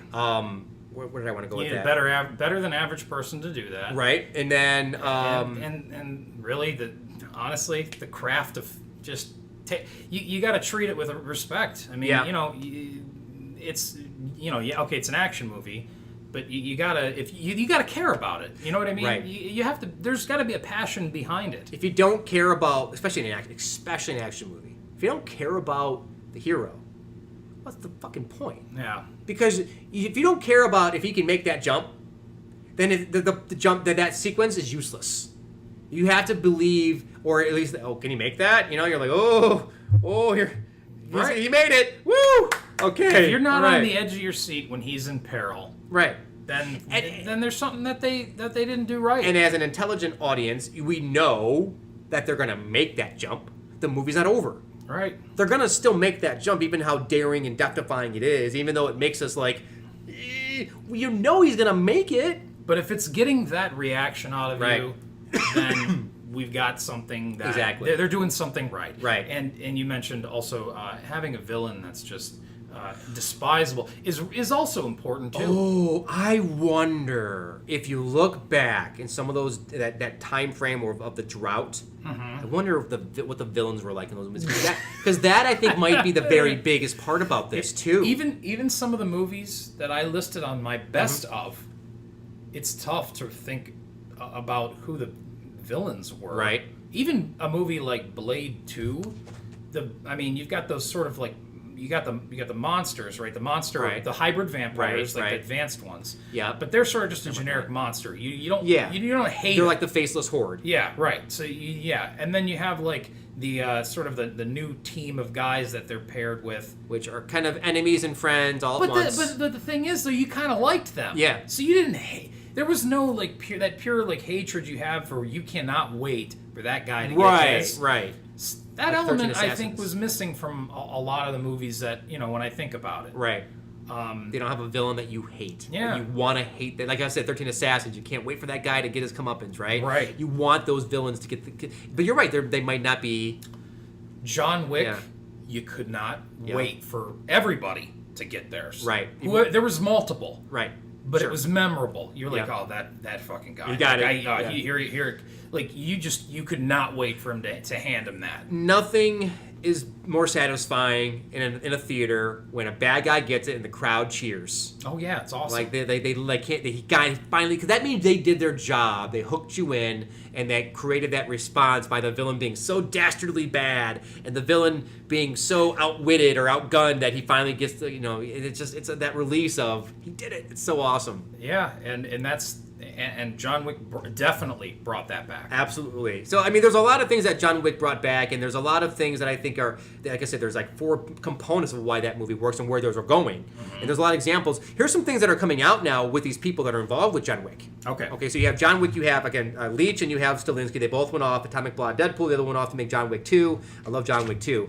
The producer, Basil Waynick or something like that, is doing the Robin Hood, which they call John Wick with Bows. So it's going to be it's the Tagger Egerton, the guy from Queensman, Kingsman. Yeah. Is the Robin Hood character. Okay. So that's like John Wick with bows. Right. Okay. Stilinski's going to be doing the Highlander. They're doing a reboot of Highlander. And you know what? I'm okay with that. I'm not, 'cause I don't like the other ones. I'm not a fan of Highlander. Well, they were really. The first one is kind of a cheesy 80s thing. Right. The first one has that, the fact that it's the first one. Yeah, and there's it is fun, but but then the sequels were just terrible. Yeah, I don't even think I've seen the sequels. So I'm glad they're bringing that back. Yeah, because it that's a good one for a reboot. Yeah. So now, I'm going to go down here for a second. Okay, now they're doing a Continental TV show about the John Wick hotel. I saw that when I was Googling who the other directors were. Right. I saw that and I was like, wait, what's this? Uh-huh. So I just learned about that. I will definitely check it out because I hope it still has that same tone and feel and look, and it's not shortchanged at all for TV, but it makes it look like the same kind of thing. Yep. And then obviously Atomic Blonde is Wick in high heels, so to speak. It's a women Wick. Now there's the puppy revenge aspect, that John Wick had is not new. You have a loss of a dog or a creature or a loved one in the beginning of a movie that's going to set off, the character on revenge. In the Valley of Violence with Ethan Hawke. It's a Western. I hear it's really good. It's the same kind of puppy revenge kind of thing. 24 Hours to Live was a movie that I read that has the same thing more recently. Jackie Chan's new The Foreigner. I haven't seen it. I hear it's really good. Like old Jackie Chan now, he's a little bit slower, I would imagine, Yeah, sure. And he is more of a simple kind of guy who's going out to, someone gets killed on a trip and he goes get revenge, right? Something Polar on Netflix, I don't know about this, but it has something to do with this kind of revenge, with like this same type of John Wick puppy revenge. Sure. Peppermint, who is she? Ben Affleck's ex-wife. Which one? The last one. The hell is her name? Garner? No. Yeah, Jennifer Garner. Yeah, okay. She's Peppermint, another John Wick, female version-ish in a way. And then Proud Mary with, I forgot her name, but the black actress, she's really talented. She's more like a revenge movie there, too. So you have a lot of those revenge movies coming out, and these are all recent. Since John Wick, right? And nothing's new there, but the puppy revenge aspect. Like, you kill somebody, I'm going to kill you. Well, the thing is that I'm a sucker for revenge. So, yeah, they're awesome. Okay, and also sort of vigilante justice type movies. And so bring them on. Right. I'm happy about so there they go. So, there's some for you to watch. Yeah, okay? Absolutely. And now then we talk, because you got the puppy revenge aspect, you got the people who are coming off from the John Wick series, and then you have the world building aspect. And the two that I have examples of for the world building is the Hitman's Bodyguard has a world building of its own little kind of rules, right? And then Hotel Artemis obviously has the world building aspect, that the details of like the secret society kind of thing. Sure. So there's what's great about that is we talked about how some other movies before then, like Fury Road, like how they are going to change back to the real way action movies are done. But now you have a movie that has brought so many different aspects to the table, and they're branching off and making all these cool things. So it's like if you look at a tree, I think you're going to see Wick and all these other subcategories that come from Wick. Right. And the directors and what kind of movies they've made and how all these are creating subcategories. So I think you're absolutely right when you said you want to talk about how action movies have changed since John Wick. I think that's an absolute positive comment, and that is truth. And honestly, it just comes from how I felt when I saw it in the theater. Yeah. And then the realization that when's the last time that I felt like this watching an action movie, and it was tough to... it was tough to but remember. The action, it was so the bullet time thing was great. The special effects aspect, that's so cool looking. But the fact that everything is happening in such a fast pace, smooth, orchestrated motion with all these things happening in a wide shot or a long take, I love that because that's just the craft that's involved with that. First of all, first of all, you got the technical aspect, which is great for like the Matrix and all the different cameras that they were using to get that, those shots for the bullet time. But the fact that it's a different type of dedication, right? It's the physical part of it. It's everyone doing things over and over and over again and perfecting those moves and making it seem so real. Sometimes the old school way is better. Typically, it is, right? And sometimes and there's an element of not reinventing the wheel that you have to respect, right? And it does seem like that's what they're respecting now. They're not trying. Yeah. They're trying to put the old wheel back on, use it, and spruce it up a little bit. Sure enough, yeah. So now that we're kind of, I think we're tying things up here to kind of close things off a bit here, right? Do you have anything in your notes that we missed? No, I went through my whole thing. Awesome. Yeah. So let me ask you this. It's the quickest answer you have for me. Yep. Favorite action movie? Go. RoboCop. Nice answer. Yeah. I appreciate that, man. That's no shit. You have a RoboCop cup. That's a cheat. Yeah. No, it's RoboCop. Okay. Absolutely. Raiders of the Lost Ark for me. It's my favorite action movie. Yeah. It's my favorite movie, so. Right? And there's a lot of action in it. Yeah. Yeah.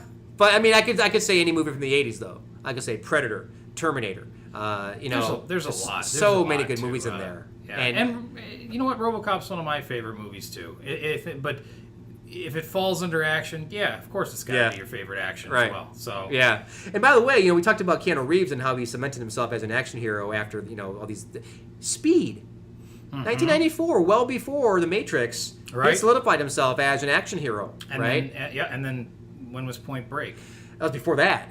90. Yeah, that was that 3? Somewhere in there, maybe. Yeah. Near there. Yeah. Yeah. Mm-hmm. I mean, I'm really glad that you brought up Harrison Ford though, too. By the way, because I love Harrison Ford, and as an action hero, man, he had like 2 decades worth of awesome movies. And a lot of them were action, some were serious, but man, he was so good. And he is so good. He is one of my favorites. Another one I wish he chose better movies these days. Yeah. But hey, what are you gonna do? There. Have you ever seen? I saw a Sam Peckinpah movie in your collection. Mm-hmm. So I need to ask you: have you ever seen The Wild Bunch? You know what? I have it. I have not watched it, but it's on my list. Can you feel my eyes burning a hole in you right now? Well, yes, a little. I didn't know that he made that movie. I came across, I think I got a 3-pack of Westerns, and that was on there, and I was like, wait a minute. I mean, I know movies, but I don't know everything. Well, sure, and there's a lot of things I haven't seen. Yeah, and you need to watch The Wild Bunch. And when I saw that, I was like... I saw it before I knew Peckinpah was. I saw it when I saw, it was on the top 100 list of all American movies, and I watched it, and I was like, what the hell? Yeah. This is awesome. It is so cool. Get ready for a fun movie. Yeah, it's long but slow, but it's a Western, right? Right. You got that. You know that. But I like Westerns. Yeah, man. But I mean, we've been kind of. I love Westerns, but we've been jaded, I think, by our early '80s and the '90s influence of movies. So we have a take on it. But I think in summary here, I think we are on the right track. We're the resurgence of an action movie. We're seeing some quality action movies and some intelligent action movies, right? They're smarter movies. They're well done. They're well made, and that's what I want to see. I don't want to see just an action movie because in action. I don't want to see The Equalizer with Denzel Washington. I don't want to see any Denzel Washington movie anymore because they're all just derivative action movies from another genre. Right? Or Bruce Willis, for that matter, making Death Wish. Mm-hmm.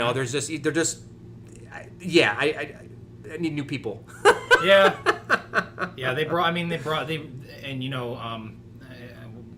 The thing is that they are still bringing back, they're coming out with another Die Hard movie. It's called McClane. Now it's called McClane. Super. So there's a new Die Hard. Because why not? Because we had Rambo. Well, you had Creed. You have Rocky, and then Rocky Balboa. So you've got the last one always has to be like the name of the person now. Yeah. So fuck off. And now I guess they're just starting to shoot Rambo 6. Or is it 4? No, wait. I'm sorry. 5. Rambo 5. 4 was just Rambo or whatever. There was the original 3. Then he came back and did 1. Now he's doing a 5th one. Wait a minute. Mm-hmm. I thought it was Rambo 3, the one in Afghanistan, right? And then you had the older one where it's John Rambo. Or is it just called Rambo? Yeah, it's just called Rambo. That's the 4th one. It's the 4th one. Now they have a 5th one. Okay, so I think there is a new. The point is, there's a new one coming out. Got it. So they're not letting go of these, and again, that's also I think in it's pandering to us. Sure. As an audience. Absolutely. Just like you want to just see him do Yeah. it. You want to, oh yeah, I'll see him be Rambo again. Exactly. Just like you're seeing Predator, you're going for a particular reason. You want to see that happen again. One thing that I didn't mention, I want to end off with is I did not mention Fist of Legends. You brought it up, I think, briefly. You brought up Jet Li. Yeah. And Fist of Legends is a fantastic action movie from the mid '90s, '94. Fantastic, and almost like shows like where the movies were going with the action sequences, how they were so not stagey but well thought out and choreographed, and really good example of a good action movie with Jet Li being good star power. But I have a lot of movies that we've talked about, man. This has been a good talk. Action movies, they're back. They are. And they're going to be better than ever, they are. right? Yeah, maybe not better than ever. It's still it's exciting to have them back again. Right. And having fun and getting excited. Yes. Getting excited for action movies because it's been changing, but we're there. So very cool, man. Yeah. Hey, man, first of all, thank you for letting me come in your home and having a podcast. Yeah, Thanks you. for being on the show. It was a great talk. Awesome, I had a lot of fun. So Ben Tremaglio, thank you very much. We will see you next time, everybody, on The J. Craig.